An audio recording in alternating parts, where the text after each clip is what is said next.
ವೃಕ್ಷಮಾತೆ ಸಾಲುಮರದ ತಿಮ್ಮಕ್ಕನವರ 113ನೇ ಜನ್ಮದಿನದ ಪ್ರಯುಕ್ತ ಸಾಲುಮರದ ತಿಮ್ಮಕ್ಕ ನ್ಯಾಷನಲ್ ಗ್ರೀನರಿ ಅವಾರ್ಡ್ ಪ್ರದಾನ ಸಮಾರಂಭ ಮತ್ತು ಪರಿಸರ ಜಾತ್ರೆ ಹಾಗೂ ಮುಖ್ಯ ಅತಿಥಿಗಳಾಗಿ ರಾಜ್ಯದ ಘನತೆವೆತ್ತ ಗೃಹ ಮಂತ್ರಿಗಳಾದ ಶ್ರೀ ಡಾಕ್ಟರ್ ಜಿ. ಪರಮೇಶ್ವರ ಅವರು ಹಾಗೂ ಸಚಿವ ಶ್ರೀ ಈಶ್ವರ ಖಂಡ್ರೆ ರವರು ಹಾಗೂ ಕಾರ್ಯಕ್ರಮ ಉಸ್ತುವಾರಿ ವಹಿಸಿದವರು ಶ್ರೀ ಡಾಕ್ಟರ್ ಎಂ. ರಾಮಚಂದ್ರರವರು ಹಾಗೂ ಇತಿಹಾಸ ಸೃಷ್ಟಿಸಿದ ಸಾಲುಮರದ ತಿಮ್ಮಕ್ಕ ಧ್ವನಿಸುರುಳಿ ಬಿಡುಗಡೆ ಸಮಾರಂಭ.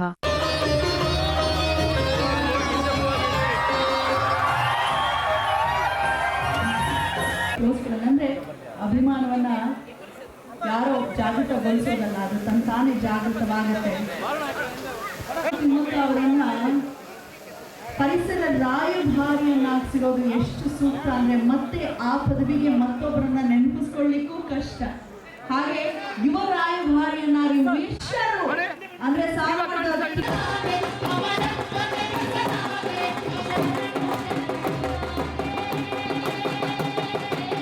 ಅವರಿಗೆ ಭಗವಂತ ಮತ್ತಷ್ಟು ಆಯುರಾರೋಗ್ಯವನ್ನ ಕರುಣಿಸಲಿ. ಯಾಕಂದ್ರೆ ಆದರ್ಶ ಮಾತೆ, ಆದರ್ಶ ಮಹಿಳೆ, ಪರಿಸರ ಸಂರಕ್ಷಣೆ ನಮ್ಮೆಲ್ಲ ರೆಡಿ ಇರಬೇಕು. ಶ್ರೀ ಮಿಮಿಕ್ರಿ ಗೋಪಿಯವರು ಯೋಗದ ಇನ್ಸೆಕ್ಟ್ ಅನ್ನು ತಿಂದು ಸಾಯಿಸಿ ಬಹುಶಃ ಅಂದ್ರೆ ಅರ್ಥ ನಮಗೆ ಈ ಪರಿಸರ ಎಷ್ಟು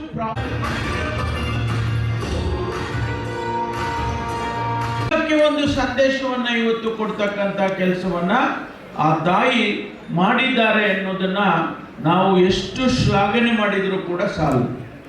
ಅದಕ್ಕಾಗಿ ಇವತ್ತು ಉಮೇಶ್ ಏನ್ ಮಾಡಿದ್ದಾನೆ, ಉಮೇಶ್ ತಾಯಿಯನ್ನ ಇವತ್ತು ಇಡೀ ವಿಶ್ವಕ್ಕೆ ಪರಿಚಯ ಮಾಡಿಕೊಟ್ಟಿದ್ದಾನೆ.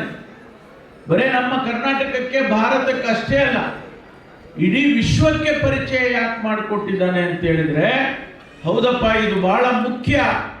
ಈ ತಾಯಿ ಮಾಡಿರುವಂತ ಕೆಲಸವನ್ನ ನಾವು ಎಲ್ಲರೂ ಕೂಡ ಮಾಡೋಣ, ಆಗ ಮಾತ್ರ ಈ ಒಂದು ಪರಿಸರವನ್ನ ರಕ್ಷಣೆ ಮಾಡೋದಕ್ಕೆ ಸಾಧ್ಯ ಆಗ್ತದೆ ಅಂತ ಹೇಳಿ ಇವತ್ತು ಉಮೇಶ್ ಮಾಡಿದ್ದಾನೆ. ನಾವೆಲ್ಲರೂ ಕೂಡ ಅರ್ಥ ಮಾಡ್ಕೊಳ್ಬೇಕು. ಇವತ್ತು ಅವರ ಹುಟ್ಟು ಹಬ್ಬವನ್ನು ಆಚರಣೆ ಮಾಡೋದು ಒಂದು ನಿಮಿತ್ತ ಅಷ್ಟೇ, ಇಟ್ಸ್ ಓನ್ಲಿ ಎನ್ ಎಕ್ಸ್ಕ್ಯೂಸ್. ಆದ್ರೆ ಇದರಿಂದ ಹೋಗುವಂತ ಸಂದೇಶ ಏನಿದೆ ಅದು ಶಾಲೆಯ ಮಕ್ಕಳಿಗಿರ್ಬೋದು, ಕಾಲೇಜಿನ ಮಕ್ಕಳಿಗಿರ್ಬೋದು, ಅಥವಾ ಯಾರೇ ಪರಿಸರದ ಜನ ಪರಿಸರವನ್ನ ರಕ್ಷಣೆ ಮಾಡುವಂತ ಕೆಲಸವನ್ನ ಮಾಡುವಂತವ್ರಿಗಿರ್ಬೋದು. ಹಾಗಾಗಿ ನಾವೆಲ್ಲರೂ ಕೂಡ ಇವತ್ತು ಅದನ್ನ ಕಲ್ತ್ಕೊಳ್ಬೇಕಾಗ್ತದೆ, ಅರ್ಥ ಮಾಡ್ಕೋಬೇಕಾಗುತ್ತೆ ಅಂತಕ್ಕಂಥ ಮಾತನ್ನು ಈ ಸಂದರ್ಭದಲ್ಲಿ ಹೇಳ್ತೇನೆ. ಸರ್ಕಾರ ಯಾವತ್ತೂ ಕೂಡ ಇಂತಹ ಕಾರ್ಯಕ್ರಮಗಳಿಗೆ ಪ್ರೋತ್ಸಾಹವನ್ನು ಕೊಟ್ಟಿದೆ, ಮುಂದೆಯೂ ಕೂಡ ಕೊಡ್ತೇವೆ ಅನ್ನುವಂಥ ಮಾತನ್ನು ಅಷ್ಟೇ ಹೇಳ್ತೇನೆ. ನಾನು ಅವರ ಜೊತೆಯಲ್ಲಿ ಯಾವತ್ತೂ ಕೂಡ ಇದ್ದೇನೆ ಅಂತ ಹೇಳಿ ಉಮೇಶ್ ಹೇಳ್ತಾನೆ ಇರ್ತಾನೆ, ನಾನು ಇದ್ದೇನೆ. ಯಾಕೆಂದ್ರೆ ಆ ತಾಯಿ ಮತ್ತೊಂದು ಬಾರಿ ನಮಗೆ ಅವಕಾಶ ಸಿಕ್ಕದಿಲ್ಲ, ಸಿಗುತ್ತಾ ಅಂತ ಅವಕಾಶ ನಮಗೆ ಸಿಗುತ್ತಾ, ಆ ಪುಣ್ಯ ಅವರ ಜೊತೆಯಲ್ಲಿ ನಾವು ಗುರುತಿಸಿಕೊಳ್ಳುವಂತ ಅವಕಾಶ ನಮಗೆ ಸಿಕ್ಕುತ್ತಾ ಇನ್ನು. ಹಾಗಾಗಿ ನಾನು ಕೂಡ ಅವರ ಜೊತೆಯಲ್ಲಿ, ಉಮೇಶನ ಜೊತೆಯಲ್ಲಿ ಇದ್ದೇನೆ ಅಂತಕ್ಕಂಥ ಮಾತನ್ನ ನಾನು ಈ ಸಂದರ್ಭದಲ್ಲಿ ಹೇಳಿ, ನಮಗೆ ನಮ್ಮ ಈಶ್ವರ ಖಂಡ್ರೆ ಅವರಿಗೆ ನನಗೆ ಕ್ಯಾಬಿನೆಟ್ ಸಭೆ ನಡೀತಾ ಇದೆ, ಈಗಾಗಲೇ ಪ್ರಾರಂಭ ಆಗಿದೆ ಅಂತೇಳಿ ಸುದ್ದಿ ಬರ್ತಾ ಇದೆ. ಹಾಗಾಗಿ ನಿಮ್ಮಲ್ಲಿ ಕ್ಷಮೆಯನ್ನು ಕೇಳಿಕೊಂಡು ತಾಯಿಯಲ್ಲಿ ಹೆಸರು ರಾಮಚಂದ್ರ ಹೂಡಿಚೀನಿ ಅಂತ, ಭಾರತೀಯರ ಸೇವಾ ಸಮಿತಿ ರಾಷ್ಟ್ರೀಯ ಅಧ್ಯಕ್ಷರಾಗಿ ಸೇವೆ ಮಾಡ್ತಾ ಇದ್ದೀವಿ.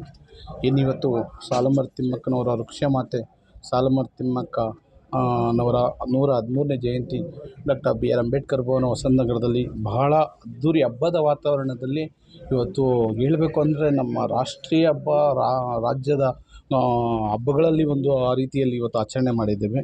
ತುಂಬ ನಮ್ಮ ಉಮೇಶ್ ಅವರು ಇವತ್ತು ಸಾಲುಮರದ ತಿಮ್ಮಕ್ಕನವರನ್ನು ಇಡೀ ಎಲ್ಲೋ ಒಂದು ಹಳ್ಳಿಯಲ್ಲಿದ್ದ ಅಜ್ಜಿನ ಇವತ್ತು ಪ್ರಪಂಚಕ್ಕೆ ಪ್ರಚಾರ ಕೊಟ್ಟು ಪ್ರಪಂಚದಲ್ಲಿ ವಿಶ್ವಕ್ಕೆ ದಾಖಲೆ ಮಾಡಿಕೊಟ್ಟಿದ್ದಾರೆ.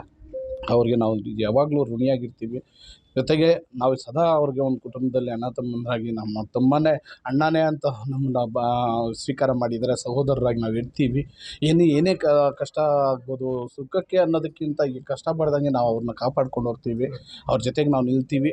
ಜೊತೆಗೆ ಸಾಲುಮರದ ತಿಮ್ಮಕ್ಕನವರ ಆಶೀರ್ವಾದ ಇಡೀ ರಾಜ್ಯದ, ರಾಷ್ಟ್ರದ ಜನತೆಗೆ ಇರಲಿ.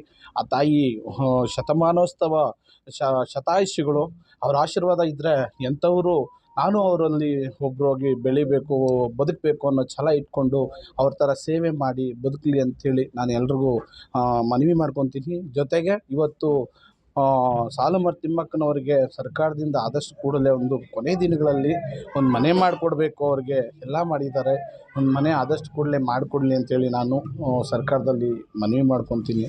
ಎಲ್ಲ ಅಧಿಕಾರ ಕೊಟ್ಟಿದ್ದಾರೆ, ಸಂತೋಷ.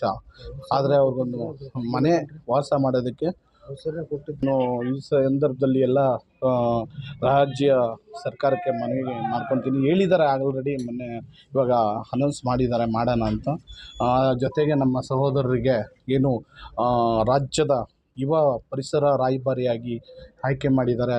ಸರ್ಕಾರಕ್ಕೆ ನಾನು ಹೃದಯಪೂರ್ವಕವಾಗಿ ಅಭಿನಂದನೆಗಳನ್ನು ಜಿ ಪರಮೇಶ್ವರ್ ಸಾಹೇಬ್ರಿಗೆ, ಈಶ್ವರ ಖಂಡ್ರೆ ಸಾಹೇಬ್ರಿಗೆ, ಮತ್ತು ಅಲ್ಲೇ CM ಸಾಹೇಬ್ರಿಗೆ, DK ಶಿವಕುಮಾರ್ ಸರ್, ಸರ್ಕಾರದ ಎಲ್ಲ ಕ್ಯಾಬಿನೆಟ್ ಮಿನಿಸ್ಟ್ರುಗಳಿಗೂ ನಾನು ಋಣಿಯಾಗಿರ್ತೀನಿ, ಅಭಿನಂದನೆ ಸಲ್ಲಿಸ್ತೀನಿ. ಹೃದಯಪೂರ್ವಕವಾಗಿ ಅವ್ರಿಗೆ ಒಳ್ಳೇದು ಬಯಸ್ತೀನಿ ಅಂತೇಳಿ, ಅವರ ಆರೋಗ್ಯ ಭಾಗ್ಯ ದೇವರು ಅವ್ರು ಚೆನ್ನಾಗಿ ಕೊಡಲಿ ಅಂತೇಳಿ ಈ ಸಂದರ್ಭದಲ್ಲಿ ಹೇಳಿಕೆ ಬಯಸ್ತೀನಿ.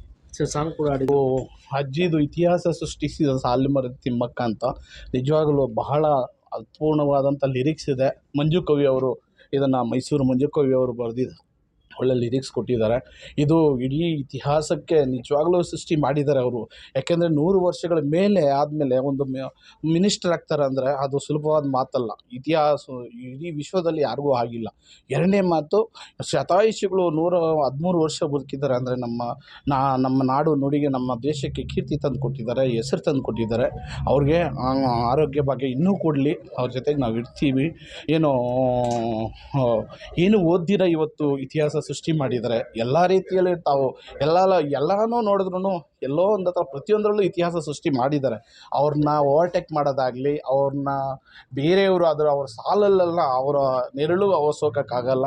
ಯಾಕೆಂದರೆ ಅವರ ಒಂದು ಸೇವೆ ಅಪಾರವಾಗಿದೆ ಅಂಥೇಳಿ ನನ್ನ ಮಾತುಗಳನ್ನು ಮುಗಿಸ್ತೀನಿ. Thank you. ಹಬ್ಬ ಅಲ್ಲ, ಇಡೀ ರಾಜ್ಯಾದ್ಯಂತ ಬೇರೆ ಬೇರೆ ರಾಜ್ಯದಿಂದಲೂ ಬಂದಿದ್ದಾರೆ ಅಭಿಮಾನಿಗಳು. ತುಂಬ ಜನ ಬಂದಿದ್ದಾರೆ. ನಮ್ಮ ಭಾರತೀಯರ ಸೇವಾ ಸಂಘ, ಭಾರತೀಯ ಅಯ್ಯಪ್ಪ ಸೇವಾ ಸಂಘ, ಬೆಳಗಾವಿ, ಹುಬ್ಬಳ್ಳಿ, ಧಾರವಾಡ, ಎಲ್ಲೆಲ್ಲಿಂದ ಬಂದಾರೆ ಅಂತ ಹೇಳೋಕ್ಕೂ ಕಷ್ಟ ಇದೆ. ಅಷ್ಟೊಂದು ಕಡೆಯಿಂದೆಲ್ಲ ಬಂದು ಸಾಲುಮರ ತಿಮ್ಮಕ್ಕ ಅವರ ಸಂಭ್ರಮದಲ್ಲಿ 113ನೇ ಜನ್ಮದಿನದ ಸಂಭ್ರಮದಲ್ಲಿ ಎಲ್ಲರೂ ಸಂಭ್ರಮಿಸಿದ್ದಾರೆ. ಇದು ಭಾಳ ಒಂದು 6 ತಿಂಗಳಿಂದಲೇ ಆಗಬೇಕಾಯಿತು, ಬೇರೆ ಬೇರೆ ಕಾರಣಗಳಿಂದ ಮುಂದೂಡಿತ್ತು. ಈಗ ಕಾರ್ಯಕ್ರಮ ಆಗಿದೆ. ಸರ್ಕಾರದಿಂದ ಮಾನ್ಯ ಗೃಹ ಸಚಿವರು, ಅರಣ್ಯ ಸಚಿವರು, ಸರ್ಕಾರದ ಅಧಿಕಾರಿಗಳೆಲ್ಲ ಭಾಗಿಯಾಗಿದ್ದಾರೆ. ಸರ್ಕಾರವೂ ಸಹ ಈ ಕಾರ್ಯಕ್ರಮದ ಜೊತೆ ನಿಂತು ಎಲ್ಲ ರೀತಿ ಸಹಕಾರ ಮಾಡೋದ್ರ ಜೊತೆಗೆ ಯಶಸ್ವಿ ಮಾಡಿದೆ. ಎಲ್ಲರ ಸೇವೆಯನ್ನು ನಾವು ಭಾಳ ಈ ಸಂದರ್ಭದಲ್ಲಿ ಸ್ಮರಿಸ್ತೇವೆ. ಸರ್ಕಾರಕ್ಕೆ ಕೃತಜ್ಞತೆಯನ್ನು ಸಲ್ಲಿಸ್ತಾ ನಮ್ಮ ಭಾರತೀಯ ಅಯ್ಯಪ್ಪ ಸೇವಾ ಸಂಘ, ಭಾರತೀಯರ ಸಂಘ, ನಮ್ಮ ಮುರುಡಿ ಚಿನ್ನಿಯವರು, ಆಮೇಲೆ ಸಾಲುಮರ ತಿಮ್ಮಕ್ಕ ಅಭಿನಂದನಾ ಸಮಿತಿಯವರು, ಎಲ್ಲರೂ ಕೂಡ ಎಲ್ಲ ಸಮಾಜ ಸೇವಕರು, ಪರಿಸರ ಸಂರಕ್ಷಕರು, ಧರ್ಮ ಸಂರಕ್ಷಕರು ಎಲ್ಲರೂ ಕೂಡ ಈ ಕಾರ್ಯಕ್ರಮದಲ್ಲಿ ಭಾಗಿಯಾಗಿ ಅತ್ಯಂತ ಯಶಸ್ವಿ ಮಾಡಿದ್ದಾರೆ. ಸಾಲುಮರ ತಿಮ್ಮಕ್ಕ ಅವರು ಈ ಯುಗದ ಪ್ರೇರಕ ಶಕ್ತಿ. 100 ವರ್ಷ ಕಳೆದರೂ, 100 ತಲೆಮಾರು ಕಳೆದರೂ, ಸಾವಿರಾರು ತಲೆಮಾರಿಗೂ ಕೂಡ ಆಕೆ ಆದರ್ಶ ವ್ಯಕ್ತಿಯಾಗಿರ್ತಾರೆ. ಆಕೆ ನಡೆದು ಬಂದ ದಾರಿ, ಆಕೆ ಯಾವತ್ತೂ ಕೂಡ ಜಗತ್ತಿಗೆ ಒಂದು ಸ್ಫೂರ್ತಿ. ಆಕೆ ನಡೆದ ದಾರಿಲಿ ನಾವೆಲ್ಲ ನಡೆದರೆ ಯಾವುದೇ ಸಮಸ್ಯೆ ಇರೋಲ್ಲ, ಪರಿಸರ ಶುದ್ಧವಾಗಿರುತ್ತೆ ಅಂತ ಈ ಸಂದರ್ಭದಲ್ಲಿ ಹೇಳ್ತೀನಿ. ಎಲ್ಲರಿಗೂ ಒಳ್ಳೆಯದಾಗಲಿ.